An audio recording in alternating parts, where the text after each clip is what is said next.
Welcome everybody for session number 3 about Milan Kundera's identity. A couple of things as we move forward. Next week we'll be doing rough drafts, and we'll do that a lot like we did rough drafts for the Outliers research paper. I'll find a few drafts from previous classes and talk about the strengths and weaknesses of those. I'll try to find pretty good, pretty strong examples of those papers, so you'll have good models on which to base your own writing. Also, as you well know, I have been reluctant to post the guidelines for this paper until you've gotten further along in the book, and so that will continue up until tomorrow. Hopefully you will have finished or have largely completed the book by Thursday, and then by posting the guidelines tomorrow, you will be able to then begin to see what the paper's about, as well as not have it completely color the way that you read the latter portions of the book. So that's the recipe as we go forward this week. But for today, I really just want to talk about a few other little details that are coming up for this third section from page 82 to 121. In this section of the book, there's not a whole lot that's going on. As you remember, we have the letter writing campaign that's going on. There's a section where they're at a cafe, and Jean-Marc and Chantal begin to discuss a beggar who is nearby, and Chantal immediately begins to think that, oh, well, that guy could be the secret admirer that she's been thinking about. Jean-Marc tends to think about him in different ways, in the respect that he looks at that beggar and sees himself in that place and wonders about his own, loss of ambition that occurred when he dropped out of medical school. And in doing that, you see, if we look back to our chart of things that are going on here, we see Chantal and an insecurity about her looks, her sexual appeal. That's coming into play with this, how this beggar is being addressed. For Jean-Marc, his obsession about his career and his place in society, his success and failure, is reflected by, the figure of this beggar. So, you've got these ideas that have been set in place earlier about the characteristics that are coming to play in that particular scene. We get a discussion about the crimson mantle and the first kiss that they had when they first came together. To me, that suggests that, Chantal could be somewhat menopausal, because we see her, having this flushing experience. It could be something similar to what, is referred to as hot flashes. And this is important only in the respect that when we see Chantal being a little bit erratic prior to this, and then later on in the book, as we come to it, it might go to help explain some of that, erratic behavior. There doesn't always seem to be a whole lot of rhyme or reason between to how, women who are in menopause, their emotions typically are reined by the hormones that are raging through their body. Or at least, characteristically and prototypically, that's the way it works. After we have this discussion, the scene with the beggar, we get into, Chantal looks at the handwriting and begins to suspect that the letters might be that of Jean-Marc, and that, she has been been duped all along. So she decides to take the letters to a handwriting expert. And lo and behold, the thing that's kind of interesting is that this handwriting expert turns out to be the same character that we saw earlier in the book in a cafe, where there was a person who was a waiter in Normandy in a cafe, and Chantal describes the handwriting expert as being the same person.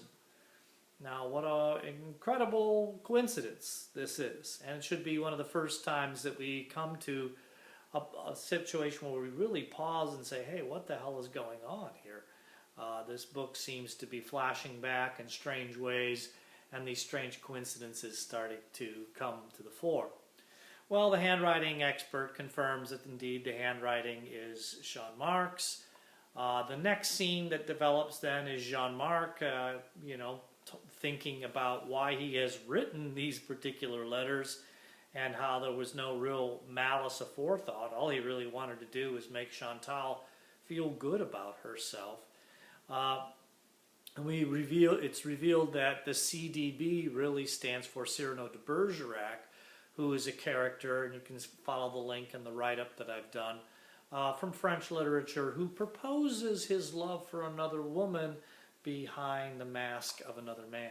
So indeed, that's exactly what Jean-Marc is doing, only the mask is the mask of the secret admirer. So we really have this whole Cyrano de Bergerac character being played out again in this particular book. A very famous character in French literature, and one that you've probably seen, in other places in even contemporary pop culture. There's a movie a number of years ago called Roxanne that was based on the Cyrano de Bergerac story with Steve Martin and Daryl Hannah. I know that's about 1,000 years ago for many of you, but if you look it up or talk to other people, they might tell you, how that story plays out. It's indeed the exact same story. So it's one that's played out in a number of different cultures over hundreds of years. It's a well-known mythical figure. So after that, we get to a situation where she is, pretty sure it's Jean-Marc's who's writing the letters. Jean-Marc has more or less revealed this idea, but he gets this last idea that he's going to send one last letter and is going to tell Chantal that he, as the secret admirer, is going away in this last letter. That he's going away to London, and he thinks that this is a great place to make up an excuse for where he has to go, because it signals the same place that Britannicus is from. Britannicus, he of the elderly gentleman who had hired Chantal earlier in her life to be an escort for her. So it's a place of kind of, burning passion and sexual desire. So it'll be a perfect way to send off the secret admirer character that he has created.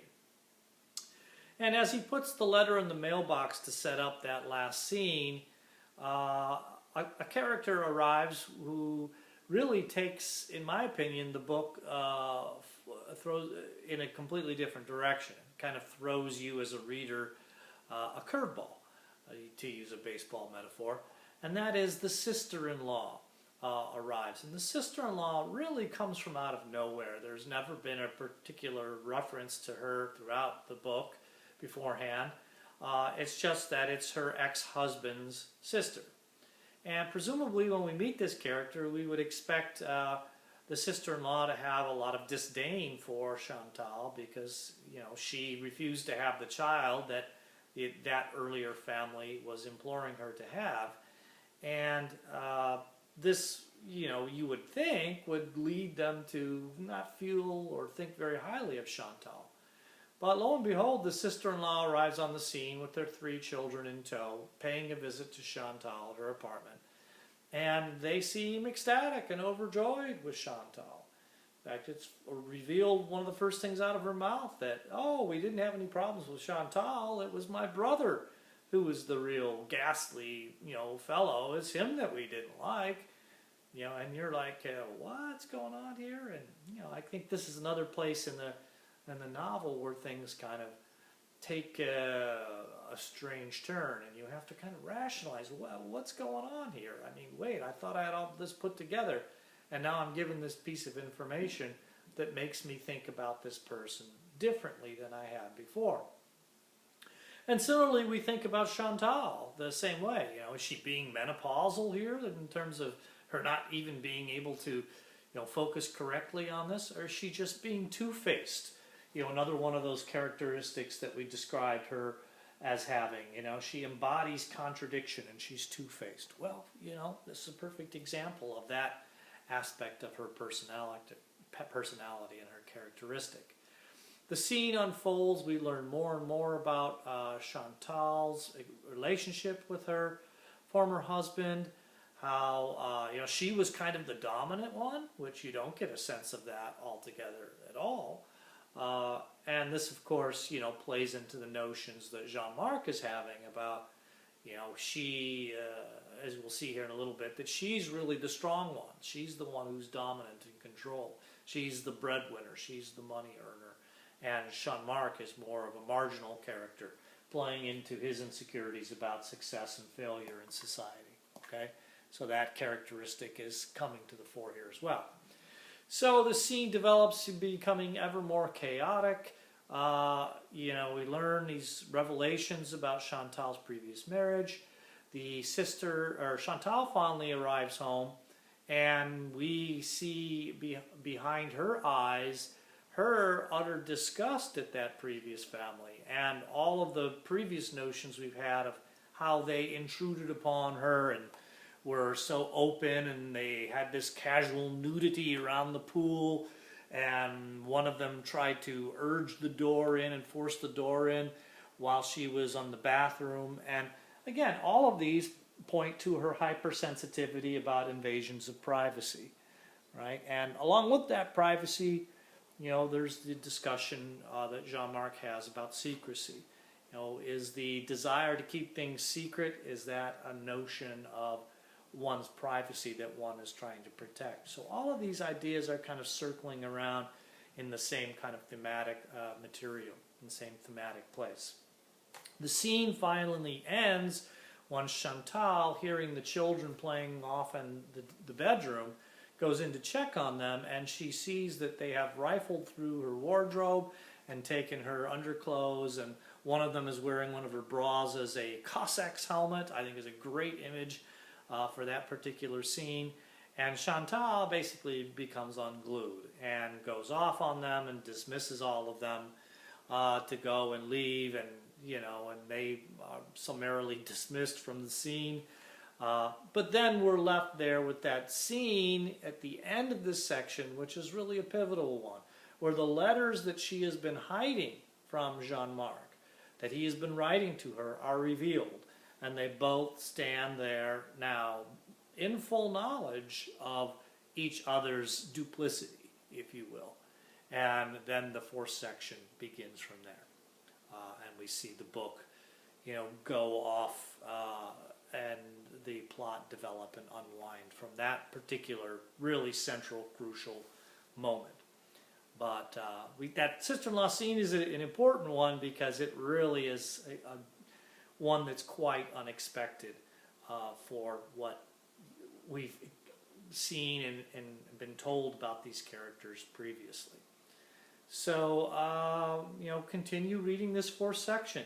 Have a good time with it. The fourth section is a lot of fun, in my opinion, and it really reveals what the book is about. And it's a love story, but it's also more. And that's what we'll talk about next time, is how the book kind of transcends this love story and becomes something that's really kind of more of a philosophical meditation at a different level. So we'll see you on Thursday, and we'll talk about that. Take care.